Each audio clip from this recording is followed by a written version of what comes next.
नमस्कार दोस्तों, exam ministry के स्टेट पीएससी चैनल पर आप सभी का स्वागत है। मैं हूं कृष्णानंद पांडे। इकोनॉमी के अगले कुछ क्वेश्चंस जो करवाने थे हमारे, है ना, उन पे आगे बढ़ते हैं। इससे पहले कि आगे बढ़ें, सिद्धि टेस्ट सीरीज़ के बारे में थोड़ा सा समझ लीजिए। और आप में से जितने भी लोग सिद्धि के बारे में तैयारी कर रहे हैं वो ज़रूर दें। संडे को टेस्ट ये होने वाला है, तो इसकी तैयारी ज़रूर कर लें, ठीक है। इसी संडे को आपका सीसैट का टेस्ट होने वाला है, जिसमें आपको हमने टोटल 6 जो है सेक्शनल यानी कि अनुभागीय 6 टेस्ट हमने रखे हुए थे। इसके साथ 2 सीसैट जिनमें से एक हो चुका है, एक इस संडे को होने वाला है, और 2 फुल लेंथ के टेस्ट हमने इसमें डिज़ाइन कर रखे हैं। तो आप फुल लेंथ के टेस्ट भी दे सकते हैं। इसके साथ ही साथ अगर आपको लगता है कि मेरी तैयारी पूरी है, तो आप ये सारे टेस्ट एक साथ एक एक दिन लगातार या एक दिन में 2 भी दे सकते हैं, ठीक है।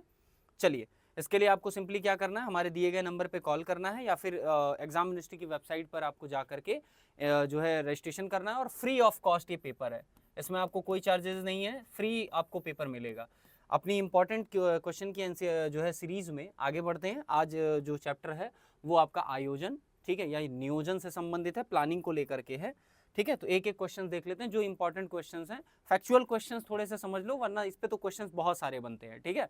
फैक्चुअल क्वेश्चंस में थोड़ा सा बढ़ लेते हैं। भारत में नियोजन के संदर्भ में क्या सत्य है?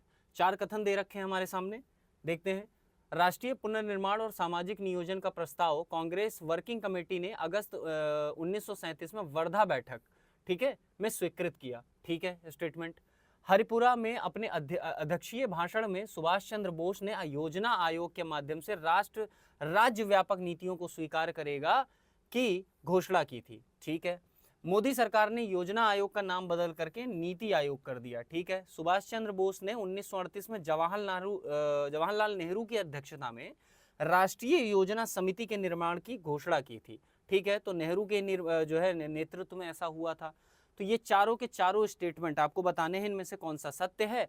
केवल 2 और 3 सत्य हैं, केवल 3 सत्य है, 1 और 3 सत्य है, या सभी सत्य हैं। आपसे प्रश्न ये झारखंड पीसीएस में 2021 में पूछा गया था। हालांकि थोड़ा सा एक ये स्टेटमेंट देखेगा कोई तो कहेगा कि बिल्कुल ठीक है। अब केवल 3 डालने का मतलब ये है क्योंकि ये जनरल स्टेटमेंट है, लोगों को पता चलता है जिसकी तैयारी नहीं होगी। तो अगर आप देखेंगे तो ये चारों स्टेटमेंट करेक्ट हैं, ठीक है। तो सी ऑप्शन इज करेक्ट, ये सभी, ठीक है। आगे बढ़ते हैं। राष्ट्रीय विकास परिषद के बारे में पूछा गया है, ठीक है। नेशनल डेवलपमेंट काउंसिल के बारे में ये पूछा जा रहा है कि पंचवर्षीय योजना का सामान्य प्रारूप तैयार करती है, पंचवर्षीय योजनाओं के क्रियान्वित की देखरेख करती है, राष्ट्रीय योजनाओं की समीक्षा करती है, या योजना के प्रत्येक क्षेत्र का लक्ष्य निर्धारित करती है। C option is correct. ये आपके आरएएस यानी राजस्थान प्री में ये क्वेश्चन पूछा गया है 1992 में। तो जो नेशनल डेवलपमेंट काउंसिल है वो बेसिकली समीक्षा का काम करती है, रिव्यू करती है पॉलिसीज को, ठीक है।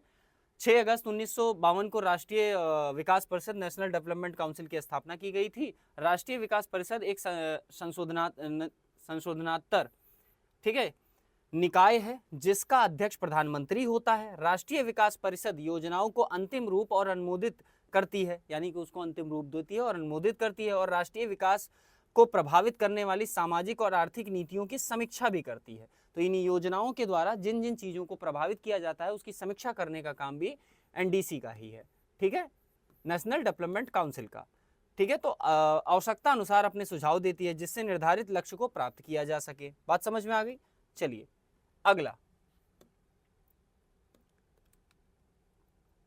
निम्नलिखित में से राष्ट्रीय विकास समिति का अध्यक्ष कौन होता है, ठीक है, उसकी समिति का अध्यक्ष कौन होता है।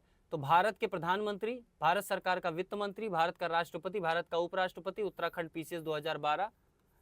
ए इज करेक्ट, भारत के प्रधानमंत्री इसके वो होते हैं, ठीक है। चलिए अगला प्रश्न, भारतीय विकास परिषद का मुख्य संबंध होता है, मुख्य संबंध पूछा गया है, ध्यान रखिएगा, पंचवर्षीय योजनाओं के अनुमोदन से, या फिर ग्रामीण विकास परियोजनाओं के क्रियान्वयन से, विकास परियोजनाओं के निर्माण से, या केंद्र राज्य के बीच में वित्तीय संबंध से। यूपी पीसीएस प्री 2001 और 2003 में ये प्रश्न आपसे पूछा गया। आपको सही आंसर बताना है कि ये जो एनडीसी जो है नेशनल डेवलपमेंट काउंसिल है, अरे भाई कहाँ चला गया, हाँ, ठीक है, इसका मुख्य संबंध किससे होता है, ठीक है, पंचवर्षीय योजनाओं के अनुमोदन से, ग्राम विकास परियोजनाओं के क्रियान्वयन से नहीं, विकास परियोजनाओं के निर्माण से नहीं, केंद्र सरकार मुख्य संबंध की बात कही गई तो पंचवर्षीय योजनाओं के अनुमोदन से संबंधित है।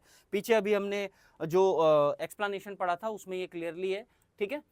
भारत में योजना आयोग का सृजन किस प्रकार किया गया, बहुत ही बेसिक क्वेश्चन है और ये पूछा जाता है कि एक संवैधानिक निकाय है कि नहीं है, तो किस प्रकार हुआ, क्या संविधान के अंतर्गत है, तो संवैधानिक निकाय तो है नहीं, ठीक है। संसद के एक अधिनियम द्वारा नहीं, मंत्रिमंडल के एक प्रस्ताव द्वारा या लोकसभा में एक प्रस्ताव द्वारा, तो मंत्रिमंडल के एक प्रस्ताव द्वारा इसका जो है सृजन किया गया था और ये 2003 में ये पूछा गया है उत्तराखंड में, ठीक है।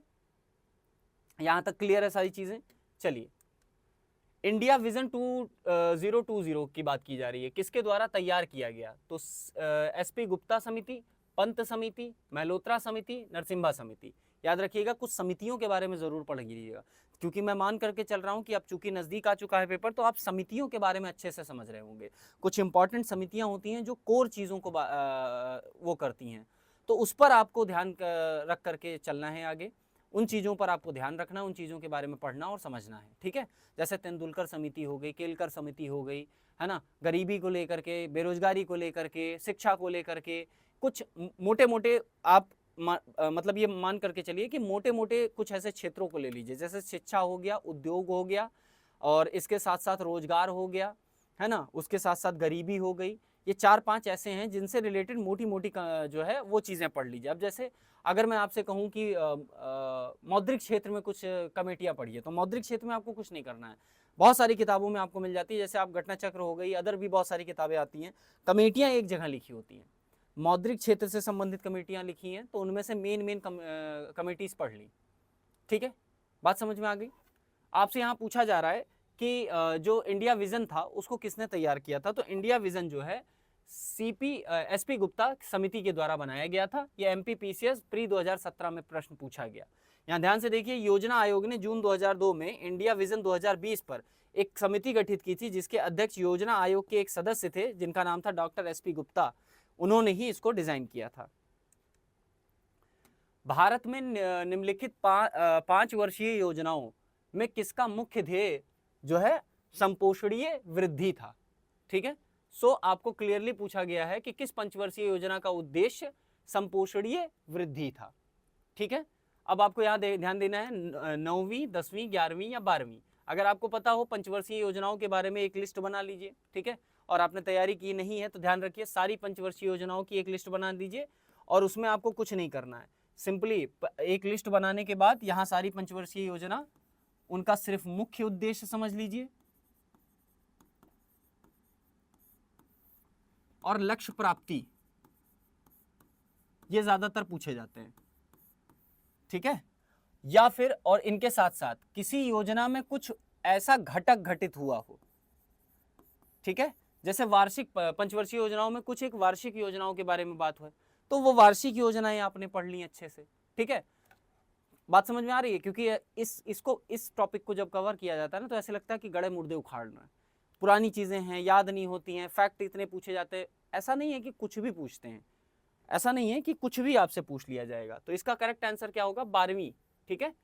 यहाँ पे देखिए, तीव्रतर, धारणीय और अधिक समावेशी विकास, faster, sustainable and more inclusive growth शीर्षक के साथ 12वीं पंचवर्षीय योजना का कार्यकाल 2012 से 17 था, ठीक है। 12वीं पंचवर्षीय योजना के प्रमुख निर्धारित लक्ष्य कौन कौन से हैं, सकल घरेलू उत्पाद जीडीपी की बात की जा रही है, तो 8% की वास्तविक दर से इसकी वृद्धि होनी चाहिए, ठीक है। रियल ग्रोथ की बात की जा रही है। 4% यानी कि 4% की दर से कृषि में समृद्धि होनी चाहिए। 10% की दर से विनिर्माण समृद्धि की बात है। प्रत्येक राज्य 11वीं योजना की तुलना में 12वीं योजना में अधिकांशतः उच्चतर औसत समृद्धि को दिखाते हैं। इसके साथ ही साथ 11वीं योजना का कार्यकाल, तो चूंकि 12वीं का 12 से स्टार्ट हुआ, तो ये 7-5-12 पंचवर्षीय योजना है, 5 साल का गैप रख के ले चले, जिसका प्रमुख शीर्षक तीव्रतर आर्थिक होगा, आर्थिक लिखा हुआ है, आर्थिक है, आर्थिक विकास के साथ समावेशी विकास भी था। क्लियर है। तो ये ऐसे कुछ क्वेश्चंस हैं जो आपको बहुत इजी भी लगेंगे और कुछ ऐसे लगेंगे कि यार ये तो टफ आ गए। इसके साथ साथ अब ये क्वेश्चन देखो तो थोड़ा सा टफ लगेगा, ठीक है। ये क्वेश्चन आईएएस प्री 1993 में पूछा गया था। सो ये बेसिकली अगर आप देखेंगे 1993 का प्रश्न है, और अगर आप देखेंगे तो ये उसी टाइम पीरियड की आसपास की बात है जब एलपीजी हुआ। 1991 में एलपीजी लाया गया, 1991 में हमने सुधार किए, इसमें एक प्रश्न पूछा गया कि आदेशात्मक और निर्देशात्मक योजना में आधारभूत अंतर क्या है, फंडामेंटल डिफरेंस के बीच में क्या देखने को मिलता है। आदेशात्मक योजना में आदेष्टा सोपान बाजार तंत्र का स्थान पूरी तरीके से ले लेता है, जबकि निर्देशात्मक योजना में उसे बाजार प्रणाली के कार्यकरण को सुधारने का केवल एक साधन माना जाता है। तो यहां पर हम देख रहे हैं पहला स्टेटमेंट। दूसरा कह रहा है निर्देशात्मक योजना में किसी भी उद्योग के राष्ट्रीयकरण की कोई आवश्यकता नहीं होती है। तीसरा स्टेटमेंट हमें कह रहा है आदेशात्मक योजना में सभी आर्थिक क्रियाकलाप लोक क्षेत्र के हाथ में होते हैं, जबकि निर्देशात्मक योजना में वे निजी हाथ में होते हैं। मतलब मेक नो सेंस क्लियरली अगर देखा जाए तो निर्देशात्मक योजना में लक्ष्यों की सिद्धि सरलता से होती है, कोई पॉइंट नहीं बनता। तो अगर तुम थोड़ा सा मतलब ध्यान भी दोगे तो ये कट गया, ये कट गया।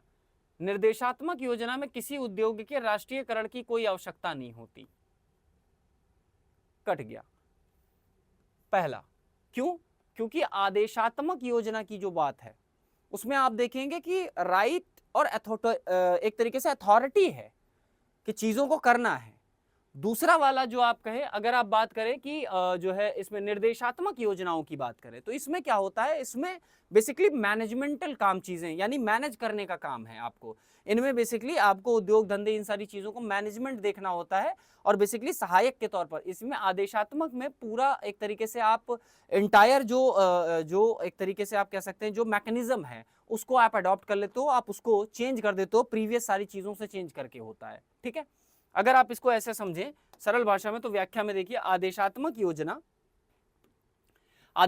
योजना में सरकारी तंत्र अर्थव्यवस्था के विनियामक, ठीक है, रेगुलेटरी मुख्य विकास एजेंट की भूमिका निभाता है। ठीक है, वहीं अगर आप निर्देशात्मक योजना में सरकारी तंत्र जो होता है अर्थव्यवस्था में सहयोगी की भूमिका के हिसाब से काम करता है। भारत में वर्ष 1991 से पूर्व यानी कि 1991 से पहले अगर आप देखेंगे तो आदेशात्मक योजना लागू थी। वहीं अगर आप देखें जबकि 1951 के बाद निर्देशात्मक योजना को लागू किया गया, क्योंकि हमें ढील देनी थी, उदार बनाना था चीजों को। क्या करना था? उदारीकरण करना था। अगर बाहर की कंपनियां या हमारी प्राइवेट सेक्टर, हमें ये लगता है कि इतने ज्यादा जो है एक तरीके से रूल्स एंड रेगुलेशंस बंदेज में जो है या यूं कहें लाइसेंसिंग प्रथा का पालन नहीं कर पाएंगे, तो वो जाहिर सी बात है क्लियरली अगर आप कहेंगे देखेंगे तो वो आगे आएंगे ही नहीं। इकोनॉमी में अगर मिश्रित अर्थव्यवस्था का सही कॉन्सेप्ट काम करना है तो एलपीजी बहुत नितांत था जिसे लागू किया गया। ठीक है, तो ये एक तरीके से जो रिफॉर्म है, रिफॉर्म से रिलेटेड क्वेश्चन है, बहुत ही अगर आप अंडरस्टैंडिंग रखते हैं कि अच्छा ये है, टर्मिनोलॉजी का क्वेश्चन का खेल है पूरा। ठीक है, अगला है 11वीं पंचवर्षीय योजना में किस पर जोर दिया गया था। अभी हमने पीछे उस चीज का वो पढ़ा, क्या है? सामाजिक न्याय के साथ आर्थिक समृद्धि, आर्थिक समृद्धि के साथ मानवीय न्याय, अधिक तीव्र एवं ज्यादा समावेशी समृद्धि, तीव्रतर धारणीय और अधिक समावेशी समृद्धि। ये आपके RAS प्री 2018 में प्रश्न पूछा गया, बताइए क्लियरली। क्यों? क्योंकि ये 12वां का है और ये है आपका 11वां। ठीक है, हमने अभी पीछे वाले उसमें कवर किया था। यहां पर देखेंगे आप फास्टर सस्टेनेबल, सॉरी कहां गया, अरे भाई ऐसे मत चले जाओ, ये रहा। ठीक है, तो 11वीं पंचवर्षीय योजना में faster sustainable and more inclusive growth पर दिया गया, जिसका समय 2012 से 17 यानी 12वीं पंचवर्षीय योजना की बात कही गई। 11वीं में क्या था? अधिक तीव्र और समावेशी, ज्यादा समावेशी समृद्धि, ग्रोथ की बात की जा रही है। ठीक है, तो ये आयोजन या यूं कहें नियोजन से संबंधित, नियोजन में कुछ इंपॉर्टेंट चीजें मैं आपको पहले ही बता रखा हूँ। नियोजन में जब आप पढ़ के जा रहे हैं तो आप सारे 5 ईयर प्लान्स की जो बात कर रहा हूँ उसमें एक लिस्ट बना करके अपने पास जरूर रख लीजिए। ठीक है, मैं मान करके ये चल रहा हूँ, क्योंकि जब हम ऐसा बोलते हैं तो हम ये मान के चलते हैं कि चूंकि नजदीक है इतने पेपर, आपकी तैयारी इस लेवल की है कि आप उस चीजों को एक जगह इकट्ठा करके रख लिए हैं। बस एक बार गो थ्रू हो जाइएगा लक्ष्यों के साथ और उनके मुख्य उद्देश्य के साथ। ठीक है, और सिद्धि टेस्ट सीरीज के बारे में आप सभी को पता है, संडे को आप लोगों का सीसैट का दूसरा टेस्ट है, तो उसे ज़रूर अटेंड करिएगा। अपने दोस्तों के साथ इसे ज़रूर शेयर करिएगा कि एक free of cost test series है, इसमें आप एनरोलमेंट करा लो, कोई पैसा नहीं है, घर बैठ करके अपना आराम से टेस्ट सीरीज़ आपको देनी है। ठीक है, मिलते हैं अगली वाली वीडियो में अगले चैप्टर के साथ, तब तक सभी आप लोग अपना ध्यान रखिए। ठीक है, और पढ़ाई करते रहिए। Thank you.